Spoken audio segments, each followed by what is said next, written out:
Good morning, good afternoon, good evening, friends, to all those folks watching us here right from our Midmesh headquarters across the globe.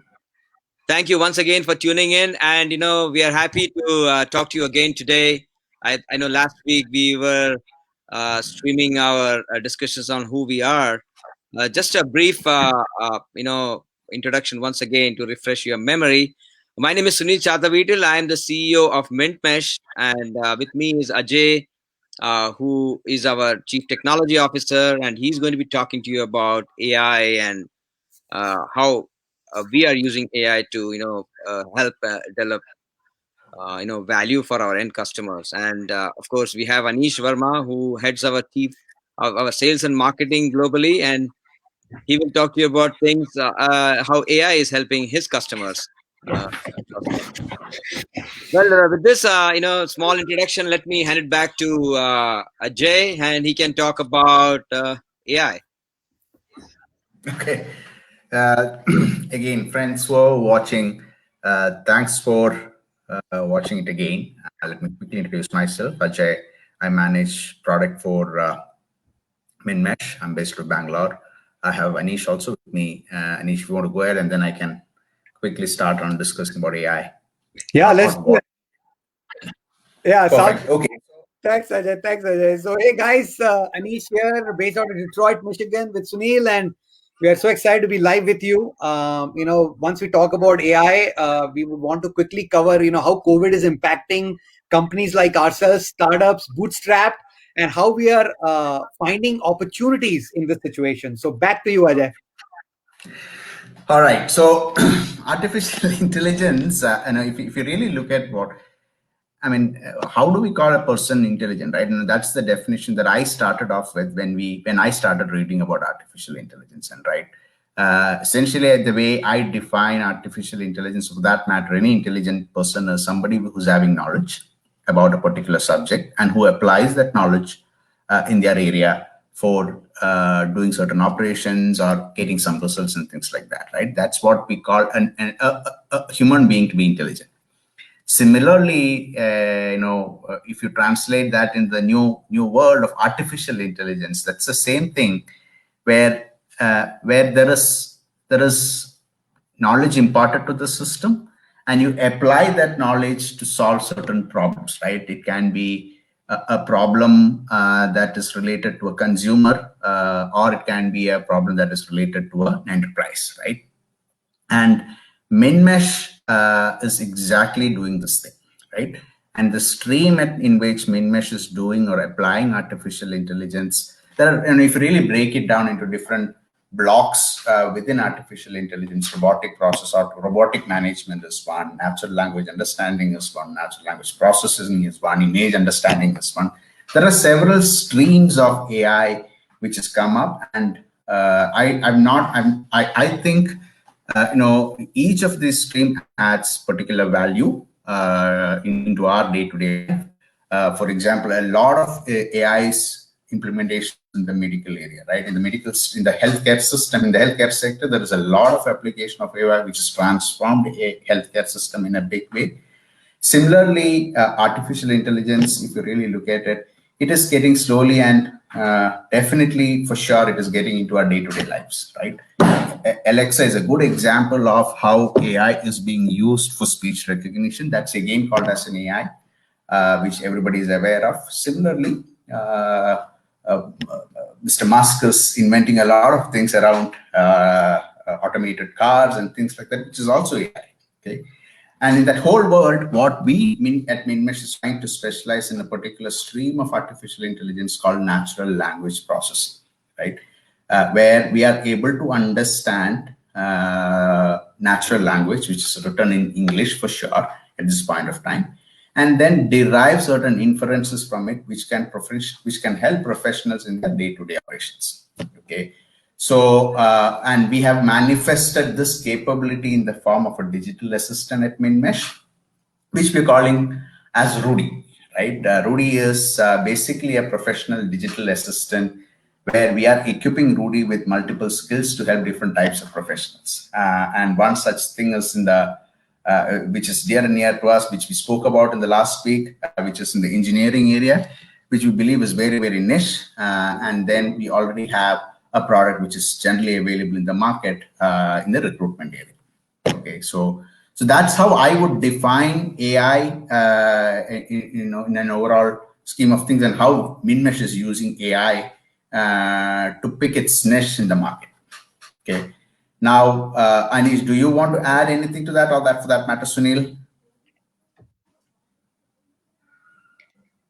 Yeah, real quick, I think you have covered the topic really well, Ajay, but I would like to add that, from a Mintmesh perspective, we are really focused on helping professionals, engineers, recruiters to get their tasks automated, right? We are focused on micro AI, as we call it. I think we have coined the term micro AI, like a microservice. They are small AI components that will help you accelerate and get your jobs done faster and better. Correct. That is correct. Absolutely right. Right. So micro AI is we can be. I mean, at least I'm very proud of the fact that we've coined that word. It has got some going out there in the social media, at least for sure. micro AI. I mean, at the end of the day, the objective was very, very simple, right? And if you take a professional day at work, they do multiple tasks and everything. For example, if you take an engineer has been responsible for doing many tasks in a day to complete his operations for a particular day. So imagine if that engineer is being supported by an assistant who can help him in doing certain tasks, which means you're basically replicating probably one fourth or one third of an engineer within an organization who assists that particular engineer, right? So that way, that is exactly how we are making them more efficient, more productive, by taking few tasks which can definitely be done by the machines using a little bit of intelligence, and then allowing these human beings to perform better tasks which machines still cannot do, right? That's the whole idea about how we are trying to bring in value using AI to the professionals, right? And Sunil Yeah, can add more. yeah. Thanks, Ajay. And that so this is we are in the our core business is knowledge engineering, in other words, and so that's where we are squarely placed.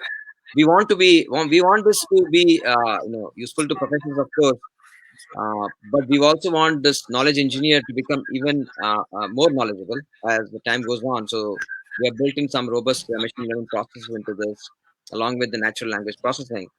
And we have invented an entirely new language dictionary around this process called engineering language processing. So it's like we all know natural language, engineering languages are very different. When you say breaking capacity in natural language, it means something else. But for an electrical engineer, it means something else. So think about it. That's the dictionary we are building as we go along. And thanks to a lot of our customers who have been very helpful in helping us build this dictionary. And so we are grateful to them, and that will help us in the knowledge engineering aspect and providing more value to our end customers. So with that, I'll give it back to Anish, and Anish had some really strong viewpoints about how this is going to help during the COVID time. Yeah, yeah, and a lot of businesses have been impacted by COVID. We have seen the aviation industry, the hospitality industry. I mean, the hotels, restaurants are now coming back again. Schools have completely transformed. Real estate, commercial real estate has taken a big hit.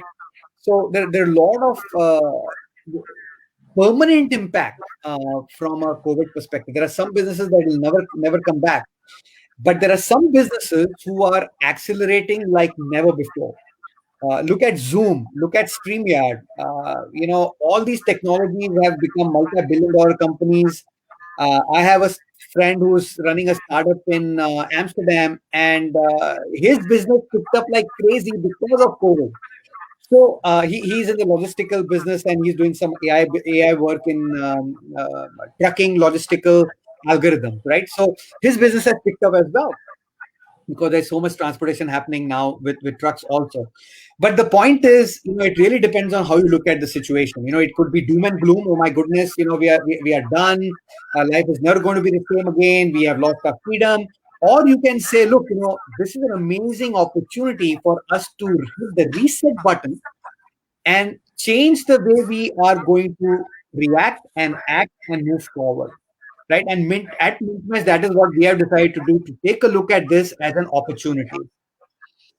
Now, from a opportunity perspective, we are taking a look at the entire situation as, given so much work is now going to be done from home or remotely, and even if not permanently remotely, at least remote work is now going to become the norm, right? It will not be something like a perk that was given to employees earlier. It is going to become a norm or a choice that employees will make.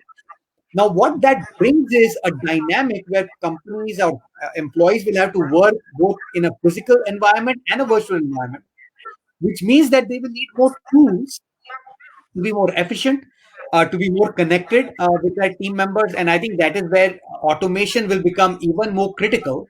And automation using artificial intelligence will take us, leaps and bounds ahead.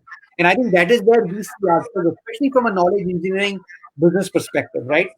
And that is how we are taking a look at it. Another impact, we are very, what do you call, environment conscious. We now know that a lot of people are working from home. There aren't as many flights as there used to be before.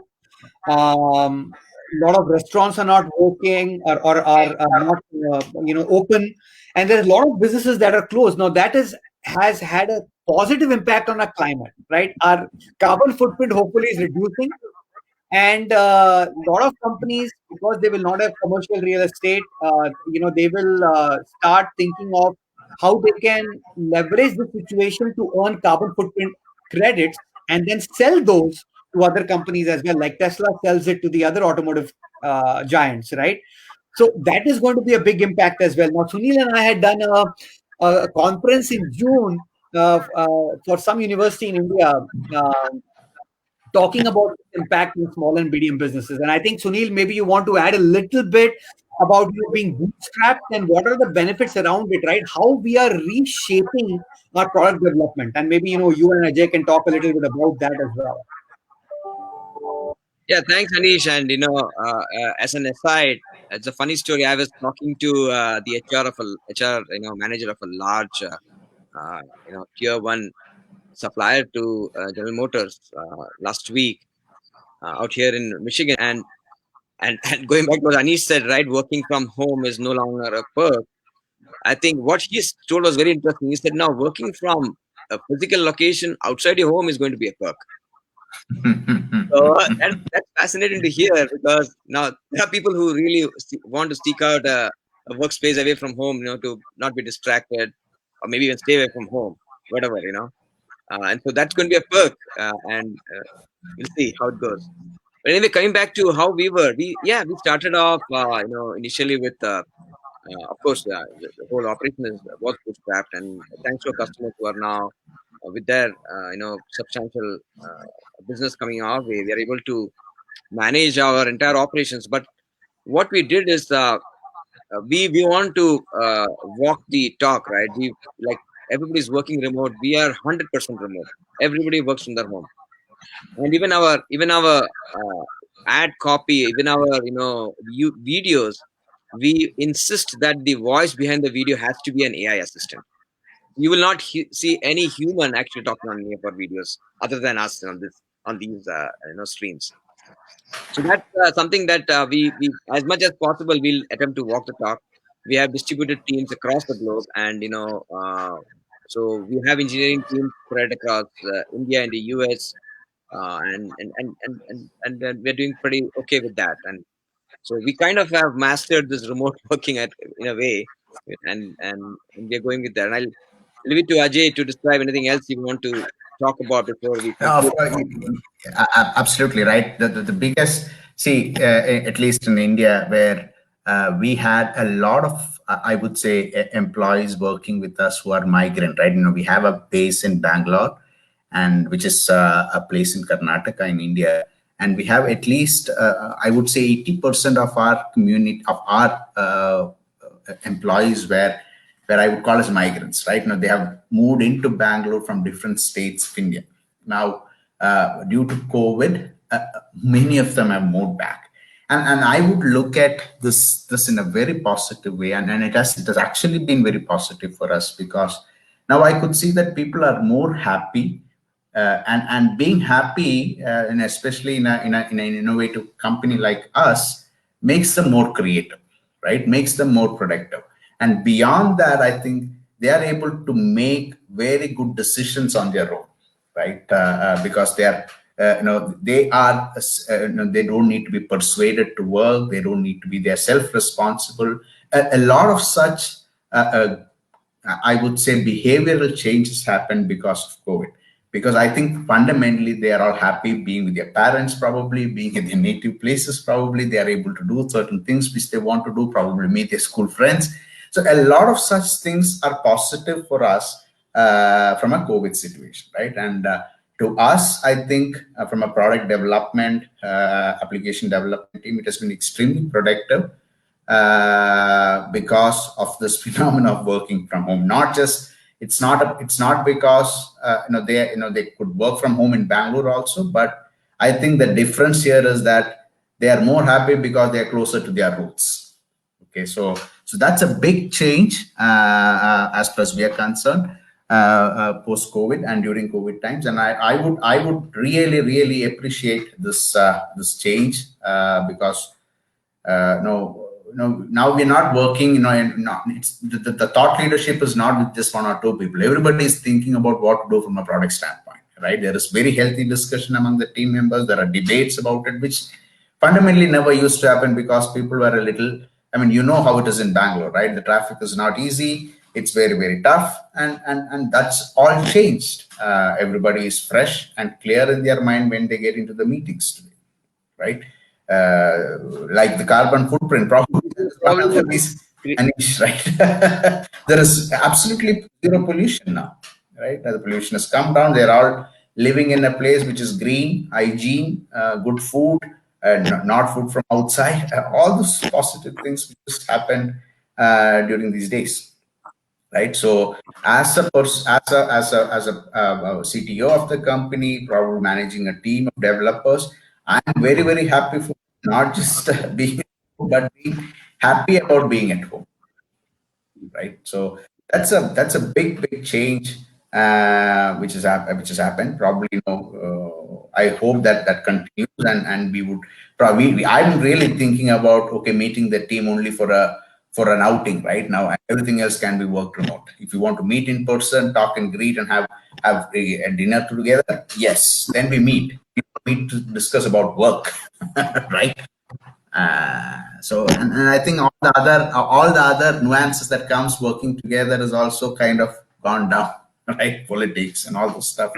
There's nothing like that. There is no, there are a lot of positive energy which has come out because of this remote work, is what I would say, right? So let's hope this positivity continues for us, and I'm really excited to work on this multiple things that we're trying to do.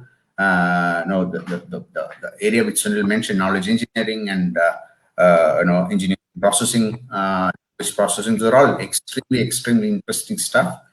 Which is unheard of before, and hopefully we will be successful in implementing those things and becoming making our customers more productive and build businesses profitable. Thank you, Ajay. And yeah, going back to that trip in Bangalore, you had to be intensely creative to negotiate the 2-hour traffic from. It dies on the roads, I guess. But anyway, thank you, Ajay. Thank you, Anish, and thank you, our viewers mainly, and people who have been liking us. Thanks a lot. To people who have been viewing us, thanks a lot, and we really enjoyed talking to you. Watch out for our next session next week, and thanks a lot. Take care. Yep. Thank you very Thank you, much. everybody. We'll see you next Wednesday. Bye, guys. Bye.